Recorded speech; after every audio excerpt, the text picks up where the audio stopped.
Najprej je bila dolina, kjer so se naši predniki ukvarjali s kmetijstvom. Z najdbo premoga in razvojem premogovništva pa se je v Trboveljsko dolino priseljevalo vedno več družin, ki so potrebovale hrano in oblačila. Na območju današnjega Trga revolucije se je zato začela razvijati trgovinska dejavnost. Na področju, kjer je v 50 letih prejšnjega stoletja zrastla blagovnica, je leta 1947 potekala rudniška razstava, katere posnetke pravkar gledamo.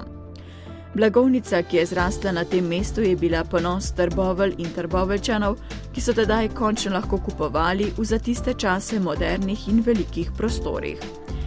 Kmalu po osamosvojitvi pa je trgovinska dejavnost v dolini preživljala turbulentne čase. Po propadu trgovskega podjetja Tehnohit se je v prostorih blagovnice zamenjalo veliko trgovcev, poslopje pa dolga leta ni bilo vzdrževano, kar je privedlo v počasno praznjenje prostorov. Po letih propadanja se je le našel kupec, ki je poslopje obnovil in vanj se je vselilo nekaj novih trgovin. Otvoritev novih prostorov je napovedana v prihodnjih dneh. Trboveljčani pa lahko le upamo, da je to tek na dolge proge, kajti nihče, niti trgovci, niti kupci, si vnovičnega propadanja na tej elitni lokaciji tudi v prihodnje ne želimo.